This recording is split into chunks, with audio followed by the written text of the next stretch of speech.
Hola amigos, ¿cómo estáis?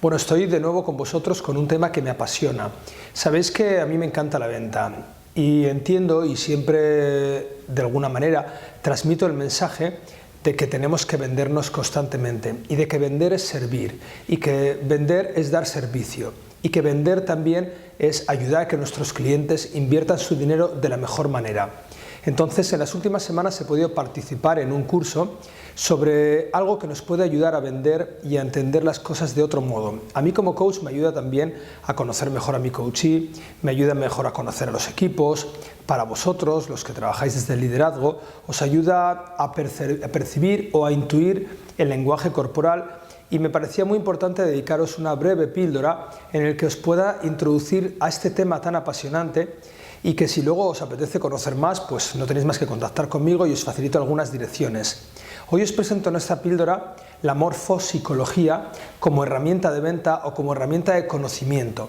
¿Qué es la morfopsicología? Bueno, lo primero, la morfopsicología lo que de alguna manera intenta transmitir es cómo a través de los rasgos de la cara podemos detectar algunos rasgos de personalidad o algunos mensajes que nos están diciendo y que igual la voz no, pues realmente no nos lo dice, pero que sí a través de la mirada o a través de un pequeño gesto pues podemos intuir algunas cosas. La morfopsicología se basa principalmente en una ley natural, de la ley de la retracción o de la dilatación. Es decir, cualquier cosa, absolutamente cualquier cosa de la naturaleza, cuando se siente de alguna manera en peligro, cuando se siente alerta, cuando se quiere proteger, lo que hace es retraerse. Y para eso os he puesto el ejemplo del caracol, que lo vais a entender fácilmente. Sin embargo, cuando hay vida, cuando estamos relajados, cuando no hay sensación de peligro, cuando nuestra mente se siente libre, el efecto es de dilatación. Pero esto lo podemos ver si comparamos, por ejemplo, el Amazonas, donde las plantas crecen constantemente en un entorno de humedad, en un entorno de vida, en un entorno de naturaleza, o como vemos el desierto, donde apenas hay vida. Pero también lo vemos en el ser humano, como a veces cuando hay miedo, cuando hay protección, nos hacemos pequeñitos y sin embargo cuando nos sentimos fuertes, nos hacemos grandes y poderosos. Bueno, pues os tengo que decir que, lo sabéis ya de sobra, que nuestra cara va cambiando y cambia de una manera casi imperceptible, incluso puede crecer, puede menguar, puede elevarse, puede cerrarse en función de lo que nosotros estamos sintiendo. Fijaros hasta el punto que os he puesto unas fotografías hechas a los soldados después de una de las guerras americanas, donde para un experimento precisamente sobre morfopsicología les hicieron una fotografía antes, durante la guerra y después de la guerra. Y podemos ver cómo en la primera parte, en la parte de antes de la guerra, sí que pues, podemos sentir un efecto de cara más dilatada, más abierta, y cómo durante la guerra pues aparecen a cerrarse los ojos, empiezan a marcarse un poco esa zona de la frente, incluso algo muy importante que queda posterior, se contrae esa zona de la mandíbula. Es verdad, podéis estar pensando que puede depender del peso, de la comida, de la edad, incluso de la cirugía estética. Es cierto, de acuerdo, serán variables, pero lo que vamos a intentar en esta píldora es entender cómo a veces, estando alertas a pequeños gestos de nuestro cliente, podemos entender un poco mejor las cosas. Sobre todo, si os apetece, os invito a que busquéis más fotografías de este tipo para que veáis claramente cómo en un periodo de tiempo la cara puede cambiar por completo, cómo la punta de la nariz crece y se eleva y se hace una nariz que de alguna manera está como buscando el oler, el detectar, está un poco al acecho del peligro. Incluso también esa nariz retorna al espíritu infantil, donde parece que hay una necesidad de cuidado. Es normal estar en un entorno de pura violencia. Bien, quiero también mostraros que para entender la morfopsicología de una manera muy sencilla, vamos a pensar solamente en dos tipos de rostros: el rostro retraído y el rostro dilatado. Bien, ¿cuál de los dos creéis que es el retraído y el dilatado? Efectivamente, seguro que lo habéis acertado. Cuando nos encontramos con rasgos más marcados, más duros, incluso un poco hacia adentro, donde puede haber una sensación de quizá como de análisis, de frialdad, nos encontramos con rostros que son más alargados y que son rostros retraídos. En este caso son personas que les gusta analizar, que no son demasiado dados a confianza en el primer momento, donde incluso tenemos que tener cuidado a aspectos como por ejemplo tocarlos,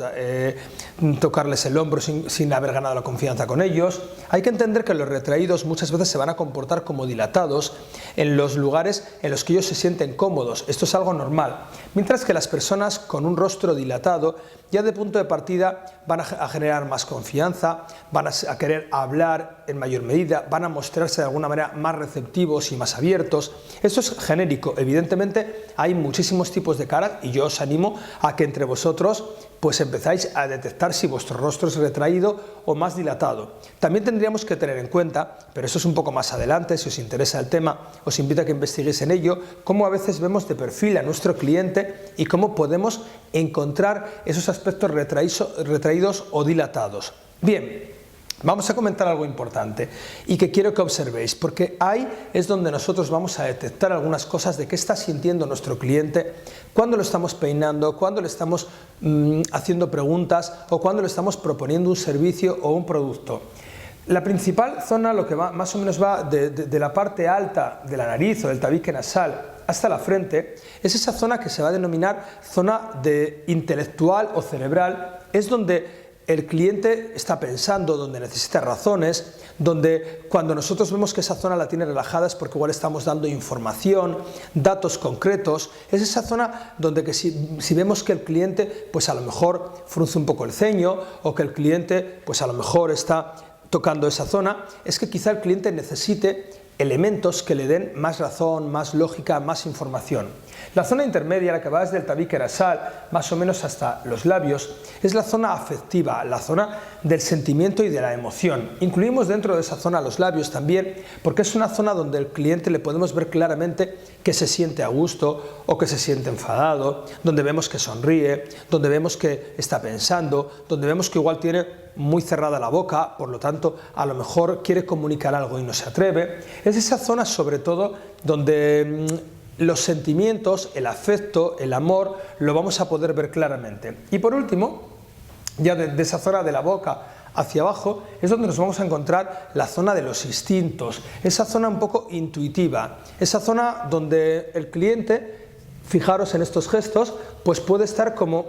intuyendo que me quieres vender, quizá intuyendo que eso que me estás ofreciendo no es lo mío, quizá que me estás ofreciendo algunas cosas, y es una zona en la que a veces pues puede ser más prominente o puede ser un poco más relajada, y que solamente os animo a que vosotros lo tengáis en cuenta, nada más, y a que empecéis a jugar y a ir descubriendo diferentes personalidades a través de la morfología. De hecho, en España tenemos un refrán muy potente que es: la cara es el espejo del alma, y amigos, algo tendrá que ver esto. Bien, por otro lado deciros, porque yo creo que hay que rendirle un homenaje, que si os ha gustado la píldora de la morfopsicología, si estáis dispuestos a leer más o a conocer más sobre ello, si estáis dispuestos a experimentar sobre ello, pues que al menos sepáis que se creó en Francia en el siglo XX y que lo creó un psiquiatra, concretamente Louis Corman, y que también de alguna manera tiene cierta conexión con la grafología, la manera de abrir los trazos o de comprimir los trazos en la grafología, de alguna manera nos ayuda a descubrir esos gestos. Por supuesto hay que tener en cuenta aspectos como las orejas, aspectos como la mirada, aspectos como la forma de los labios, pero esa es una información mucho más amplia, solamente para los que estéis de verdad encantados en conocer más sobre cómo vender a través de la morfopsicología. Así que amigos, espero que os haya servido como una buena introducción y nos vemos pronto. Un abrazo para todos.